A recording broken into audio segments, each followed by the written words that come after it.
आज हम लोग को सबसे पहले पढ़ना है कि छंद किसे कहते हैं।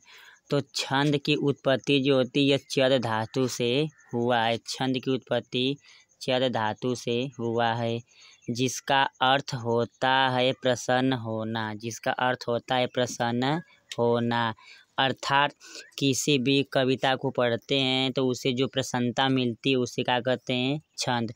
छंद के द्वारा ये दोहा, सोठा, रोला बनाया जाता है।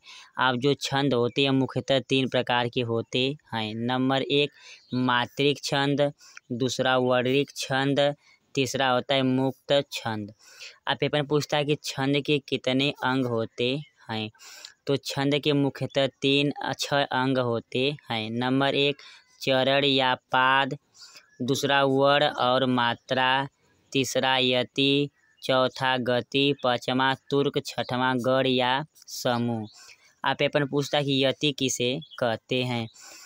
तो यति का अर्थ होता है कि जब किसी जहाँ पर किसी वर्ण या मात्रा को हम लोग कहते हैं या बोलते हैं तो सांस लेने पर जो रुकावट होती है, जहाँ पर रुकावट की मात्रा पाई जाती है तो इसे यति कहते हैं।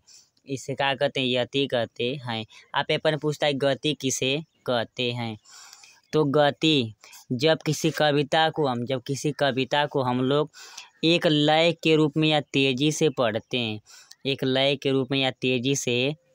हैं, तो इसे गति कहते हैं।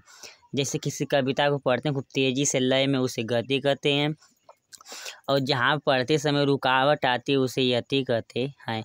अब पूछता है पेपर में गढ़ किसे कहते हैं। गढ़ जो होते हैं मुख्यतः 3 अर्थात 3 मात्राओं वाले वर्ण समूह को हम लोग गढ़ कहते हैं। जहाँ पर 3 मात्राओं का समूह होता है उसे यड़ या समूह कहते हैं। आज जैसे होता है जो यह छंद बना है, यह छंद के मुख्यतः 8 अंग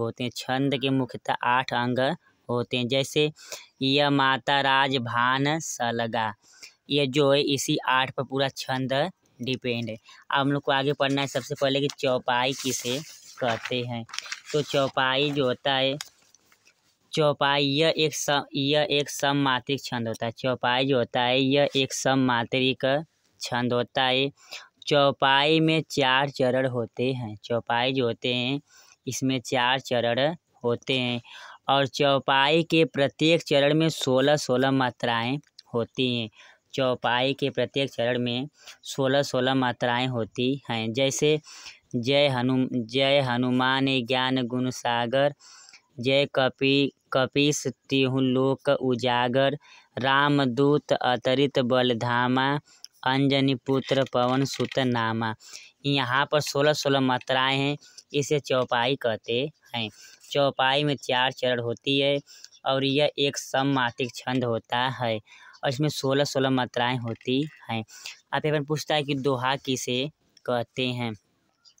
तो दोहा यह एक अर्ध सममात्रिक छंद होता है। दोहा जो होता है यह एक अर्ध सममात्रिक छंद होता है।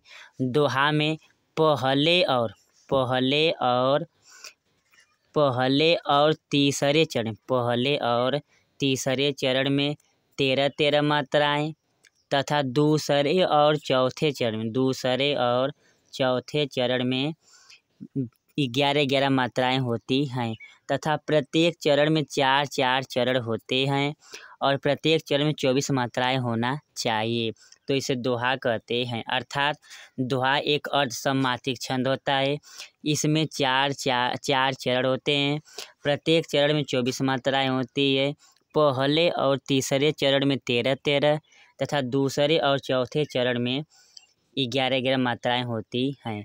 अब हम लोग देखते हैं कि जैसे लघु गुरु पहचानने का नियम, यदि जहाँ पर छोटी मात्रा रहती है तो उसे 1 से प्रदर्शित करते हैं या आई से प्रदर्शित करते हैं।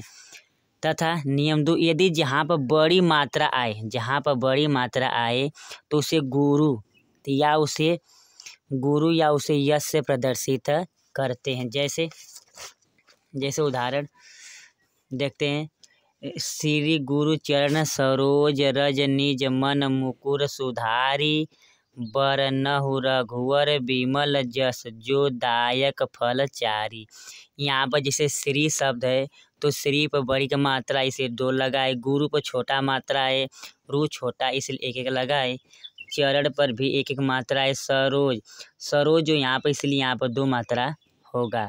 जैसे देख गिनते हैं 2 3 4 5 6 7 8 9 10 11 होगा, 12 और 13 यहाँ यस हो। अब दूसरा देखते हैं जैसे मेरी भवबाधा हरव राधा नागरी सोय जा तन की छाई परे श्याम हरित दूती होय। इसमें यहाँ पर पहला चरण है और यहाँ पर दूसरा चरण है और यहाँ पर तीसरा चरण और यहाँ पर चौथा।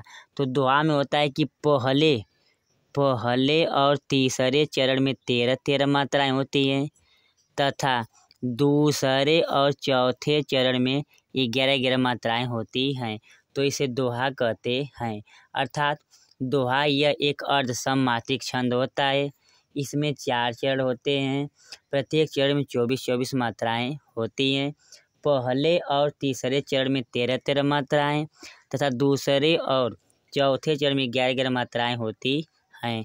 यदि यह वीडियो अच्छा लगा हो तो लाइक और सब्सक्राइब और शेयर जरूर करें। धन्यवाद।